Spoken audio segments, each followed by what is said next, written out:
Hello बच्चों आज आपके अगस्त में होने वाले सेट एग्ज़ाम का सैम्पल पेपर 2 बनाया है हमने। जैसे आज हम डाल रहे हैं तो कक्षा 8 की विज्ञान का ये सैम्पल पेपर है। चलो देखते हैं इसके क्वेश्चंस।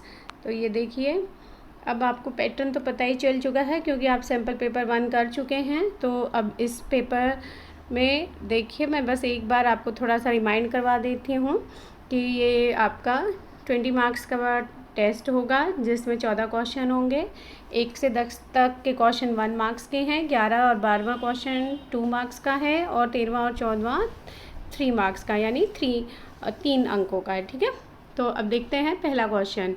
पहले क्वेश्चन में लिखा है कि चीनी को अल्कोहल में परिवर्तित करने का प्रक्रम का नाम बताएं। तो आपने उस प्रक्रम का नाम बताना है जिससे चीनी को अल्कोहल में परिवर्तित किया जाता है। इसमें 4 ऑप्शन दिए हुए हैं, इनमें से एक पे आपने निशान लगाना है। ठीक है, तो पहला मोल्डिंग, फिर किण्वन, फिर संक्रमण, फिर नाइट्रोजन स्थिरीकरण। दूसरा क्वेश्चन, फसल उगाने के लिए प्रथम चरण है। तो इनमें से आपको बताना है फसल उगाने की जो कृषि पद्धतियाँ होती हैं उसमें सबसे पहला चरण कौन सा होता है। तो इसमें लिखा हुआ है बुआई, सिंचाई, मिट्टी तैयार करना, निराई। तीसरा क्वेश्चन, समाप्त होने वाले प्राकृतिक संसाधन का उदाहरण है। मतलब आपको वो उदाहरण इसमें से छांटना है जो समाप्त हो सकता है। ठीक है, तो इसके ऑप्शन हैं कोयला, वायु, सूर्य का प्रकाश और इनमें से कोई नहीं। चौथा क्वेश्चन है आपका, सबसे पहले खोज होने वाली प्रतिजैविक का नाम। मतलब जो प्रतिजैविक सबसे पहले खोज की गई थी उसका नाम बताना है आपने। तो इसमें लिखे option streptomycin, penicillin, tetracycline, erythromycin. अगला है आपका 5वां क्वेश्चन, खरीफ फसल उगाने का मौसम। मतलब खरीफ फसल को किस मौसम में उगाया जाता है। तो इसमें ऑप्शन देखिए, शीत ऋतु, पतझड़, वर्षा ऋतु और ग्रीष्म ऋतु।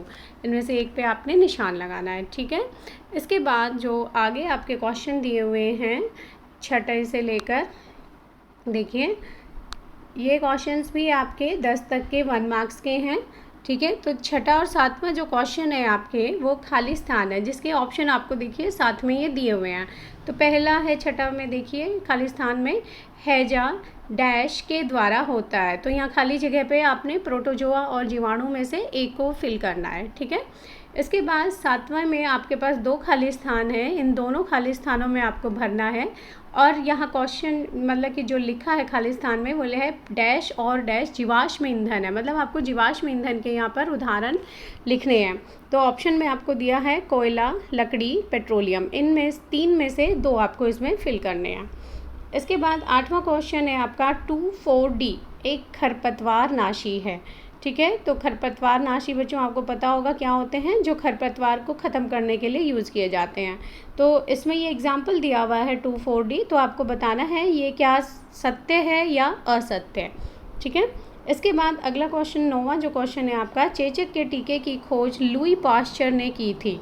तो ये आपको सत्य असत्य में बताना है कि चेचक के टीके की खोज लुई पाश्चर ने ही की थी या नहीं की थी। ठीक है, इसके बाद 10वां क्वेश्चन है आपका, कार्बनीकरण किसे कहते हैं। यहाँ आपको कार्बनीकरण की परिभाषा लिखनी है कि कार्बनीकरण किसे कहते हैं।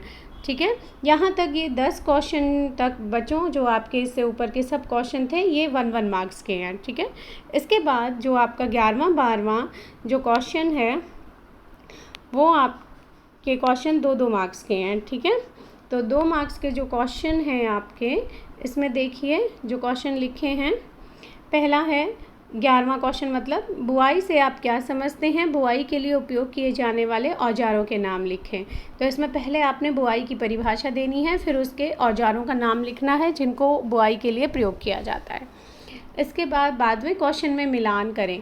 तो यहाँ पे 2 कॉलम दिए हुए हैं, फर्स्ट और सेकंड, इन दोनों के जो पदार्थ और जो नाम दिए हुए हैं उनको आपस में आपने मिलाना है। ठीक है, तो सही उत्तर के लिए आमने सामने आपने आंसर लिखने हैं। तो पहले देखिए जो कॉलम 1 में जो लिखे हुए हैं 4 नाम, ईस्ट, पहला है ईस्ट, फिर है राइजोबियम, फिर एक प्रोटोजोआ, फिर है लैक्टोबैसिलस। ठीक है, इसके बाद कॉलम 2 में जो नाम दिए हैं, मलेरिया का कारक, दही का जमना, ब्रेड की बेकिंग और नाइट्रोजन स्थिरीकरण। ठीक है, इसके बाद जो 13वां क्वेश्चन है बच्चों आपका, नाइट्रोजन चक्र का चित्र बनाकर विवरण करें। मतलब आपको क्या करना है, नाइट्रोजन चक्र का एक चित्र बनाना है और उसके अंदर आपको लिखना है चित्रों के साथ कि भाई वो किस तरह से नाइट्रोजन चक्र चलता है। ठीक है, इसके बाद 14वां क्वेश्चन आपका खाद्य परिरक्षण करने के लिए कुछ उपाय या विधियां लिखें। ठीक है, तो आपने कुछ उपाय और विधियां लिखनी है खाद्य परिरक्षण के। खाद्य परिरक्षण आप समझते हैं बच्चों कि खाद्य की जो सामग्री होती है, मतलब जो हमारी भोजन की सामग्री जो होती हैं उनको हम कैसे रक्षा कर सकते हैं। किन की रक्षा बच्चों? भोजन की सामग्री की रक्षा हम कैसे कर सकते हैं।